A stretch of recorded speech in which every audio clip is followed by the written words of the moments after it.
Solid, oh. Ito ang nanay ni Dinar. Nanay ni Dinar, ito. Itong isang to.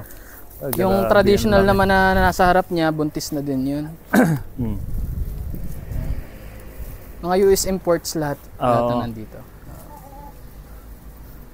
Yan. Mga malalaki yung dibdib nila. Grabe yun. Tingnan nyo na, ito yung nanay ni Dinar, mga tol, oh. So ayan mga tol, dito naman tayo sa kabilang pen. Yan na Sir HBR. So titingnan natin. Kung yung pong nursery ay dating manukan, ito po yung dating rabitan. Convert naman. Lahat kino-convert na ni Sir dito. Ito, dating naman to, dating rabbit. Rabbit farm. Kasi may rabbit farm din si Sir eh. Ito sir yung yung nakalimutan ko dun kanina. Ito yung back to available to. Yan, available back. O yan mga tol, oh. Black Dapple. Available back yan. Black Dapple. Sinong tatay niya, Sir? Si Dinar po. Si Dinar. Po, yung nanay naman po niya, US import na tricolor red Dapple. So ito, available mga tol, ha? Available to. If interested ka mga tol, ito, message nyo lang si Sir. Back. Ayan, no? Weight po niya nung panganak, 4.8. 4.8. Pero ngayon, nasa 6.2 na po ito. Grabe, laki. 8 days. Solid, ganda ng kulay, oh. So yan, available to mga tol, ha? Open for reservation na, Sir. By next month. By next month. Para sigurado. So yan, next month, pwede nyo na siyang ipa-reserve. Solid to. Kasi mga ganitong edad, nasa critical stage pa siya. Critical stage. Okay.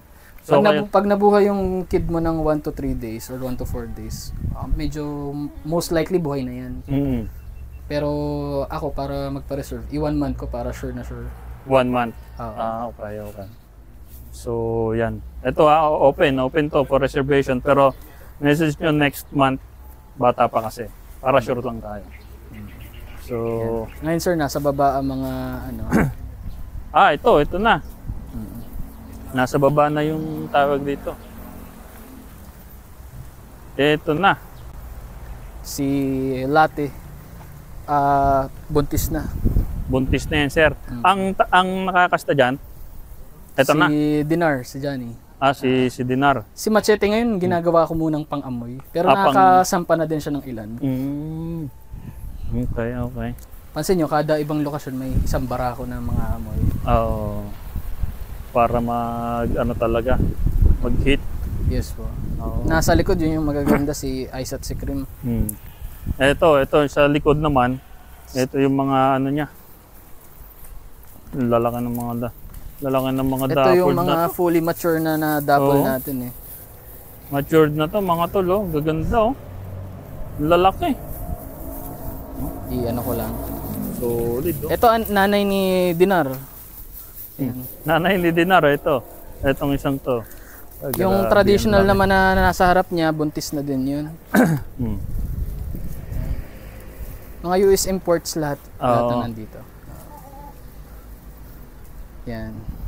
Mga malalaki yung dibdib nila. Grabe yun. Tingnan nyo na, ito yung nanay ni Dinar, mga tol, oh. Makikita nyo, dibdib pa lang, oh. Kaya kahit anak ni Dinar, nagre-retain ako kasi alam ko yung quality ni Dinar, eh. Grabe yung katawan, yung dibdib. Solid. Ilang taon na to, Sir? 5 years. 5 years. 5 years, pero pa rin? Okay pa rin. Nag-produce. Kasi yung iba, natatakot na magpatanda ng mga dose. Minsan 4 years binebenta na or ini-stop na sa breeding. Ang mga ganyan naman kasi hanggat buhay yan, magbubuntis at magbubuntis yan. Tsaka kung maganda naman ng... ang bigay. Yun nga lang, pag natanda sila, mas nalit yung anak. Pero hindi naman problema yun. Basta tama yung pag-aalaga. Kasi kung maliit man, yung linyada naman nandoon eh. So siguradong kaya naliit yung anak, syempre natanda na. Pangalawa, yung kanyang napoproduce na gatas, mas kaunti na. Kumbaga sa basketball, si Lebron lampas na sa prime niya. Oo, Pero wala nung na nasa yung prime pa siya, Tama, sobrang tama. lakas niya sa basketball. Pero ngayon, way past ng prime na niya, magre-retire na. Lilo. So, yan.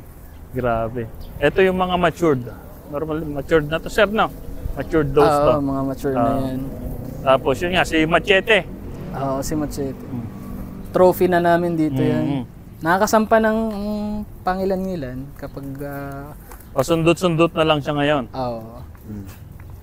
pag gusto namin talagang isure na itim yung anak, bigay ko kay Machete. Ito pala yung mga lahat ng niya mature din. Para ayos. Hopefully makakuha ulit ako ng mga paanak niya. Grabe. So yan mga tol, napakagaganda talaga ng mga dito. Mga kambing ni Dinasir HBR. Kasi nga, focus sila sa quality. Ano sir? Opo. Solid. Mga Talagang ako po halos 24/7 na nakamonitor dito. Lahat po ng sulok ng bahay nila may CCTV yan. Mga anak, naka-ready na yan. 1 week before umanak, naka-CCTV na. Talagang mauuna ko pang makita bago sila umiri. Ganon kabilis yung response ko doon. Solid talaga. Kasi syempre, mahirap na. Baka may mangyari sa Opo. Di ba? Kumbaga, expect the unexpected lagi. Hindi mo masasabi eh. Maganda yung andoon ka pa rin kung kailangan talaga. Di Yes ba? po. Kasi hindi mo masasabi. Yung iba talagang kambing, kailangan i-assist pag Ako nga sir, engineer ako pero midwife ako ng kambing. Hindi naman sa sir, parang mga 50 plus na yung talagang pinaanak ko na talagang medyo hindi man eksperto pero at least maalam sa pagpapalabor. Grabe. Yung nga lang sir, ma-share ko lang. Minsan kasi nagamit sila ng oxytocin kapag nagle-labor na yung yung mga pregnant nila. Ang advice ko lang sa kanila, wag sila basta-basta magtuturok ng oxytocin pag nagle-labor na sila, If pag hinawakan mo kasi yung loob ng puke nila, pag sarado pa yung butas nung sa bata, wag mo muna siyang bibigyan ng oxytocin. Di ko alam yung term, cervix ata tawag doon.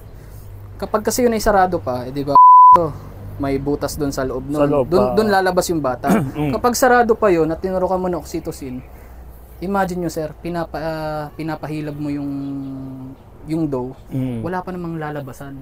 Maliit, kumbaga, maliit pa talaga yung lalabas. So, bago ka magturok ng oxytocin, ang ginagawa ko, pinapasok ko yung kamay ko. Sinecheck ko kung open na. Oo, kung open na. Doon ko pala siya tuturukan para mo sir sinasakal sa loob yung anak na So, yun lang yung tip ko. Pwede nyong sundin, pwedeng hindi. Pero sa experience ko dito sa farm, nasubukan ko na talaga yun. Yun, ganun pala mga tol. Kasi nga, hindi naman din may iwasan. Yung iba, kailangan din talaga magturok. Pero yung ang advice ni sir, checkin nyo rin kung bukas na yung cervix. Cervix nga ba? Para para makita nyo kung pag pinasok nyo kasi yung may makikita ka doon parang mata. Parang mata na pikit. Kapag yun hindi mo pa kayang pasukin ng kamay yun, hindi pa dilated yun. Hindi mo pa pwedeng turukan ng oxytocin. Kasi pampahilab yun So magle-labor talaga siya nang hindi pa handa yung daan. Parang ganun. Ang oxytocin kasi pampahilab siya, pati pamparami din siya ng gatas. So maganda siya sa pagpapaanak. Yun nga lang, pag mali ang practice mo doon, mali yung turok mo, kawawa naman yung bisiro, pati yung nanay. Okay. Ayun, dito lang. Tapos na tayo sir dito sa Tapos na dito tayo sa isang area. Ay, ito sir, yung umanak kahapon. Oh, ito, manak daw kahapon to. Ay, nung 30 pala. Hindi pala kahapon. 30 yan. Backlinks ulit. 30.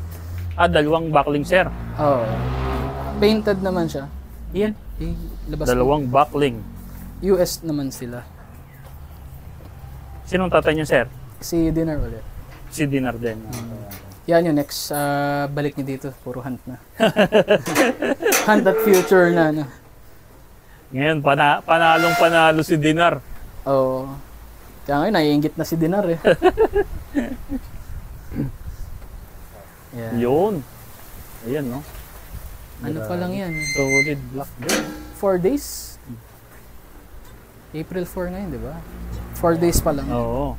Yan. Solid black.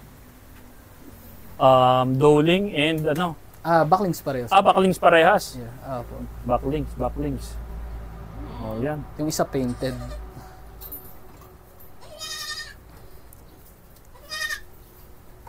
Painted naman to. Yan. Oh. Ang tip ko lang sa kanila, i-assess nila yung doon nila kung kaya nilang, for example yan, dalawa. I-assess nila kung kaya ba. Kung kayang gatas. buhayin yung ano. Before kaya sa gatas. nila iwalay or bigyan ng supplement. Kung ayaw naman nilang iwalay, magbigay sila ng supplement, mga CUBG, pamparami ng gatas. Sa inahin. Oo. Pero yung aming ginagawa doon, experiment yun. Itong, ayun nga, yung bago nilang ginagawa, Oo. yung nursery nila. So, hinihiwalay nila yung ibang kids. Kasi may mga saanin goats kami doon. Mm. Siyempre, marami akong stock na Gatas. gatas. Wala namang hindi naman namin nagagamit sa, for example, sa isang araw, mga 1 to 2 liters lang ang nagagamit namin sa bahay. Paano yung natirang mga 10 plus liters? So, ginagamit na lang namin sa mga bowers. Kaysa bumili ng milk replacer. Oo. Tapos, hindi pa talagang yung nutrients na bigay. Di ba? At least, pagka yung Based on my experience, sir. mga goats talaga, sa goat's milk, natural goat's milk, sulit na sulit. Iba pa din yung natural. Oo. Ayun. Yan. Yan, sir. Ganda. Ito, buntis na to.